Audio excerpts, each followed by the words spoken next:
আজকে 26শে জানুয়ারি।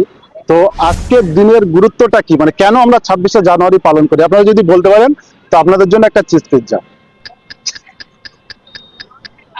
মানে as far as I know 1950 তে 26 জানুয়ারিতে আমাদের কনস্টিটিউশন হয়েছিল। একদম সঠিক উত্তর। আজকের দিনে ভারতীয় সংবিধান মানে কার্যকর হয়েছিল। তো ম্যামরা আমাদের কাছ থেকে আপনি পাচ্ছেন একটা চিজ পিৎজা। ওয়েট এক minute ma'am. Thank you. Thank you. তো আপনাদের জন্য এখনো পিৎজা ওয়েট করছে, আপনারা কি নেক্সট পিৎজার দিকে যেতে চান?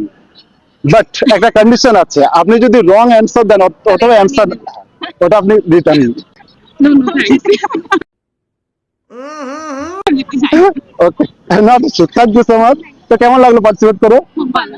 আর ভালো লাগলে কি করতে হবে একটু বলে দেন কাইন্ডলি। কি করতে হবে? সাবস্ক্রাইব করতে হবে। অবশ্যই ইউজারদের একটু এটাই বলবেন যে সাবস্ক্রাইব লাইক করে দেন। Thank you so much. কোন চ্যানেল আপনারা? আমাদের একদম নতুন স্টার্ট করেছি India blog 7। India blogs. Thank you so much.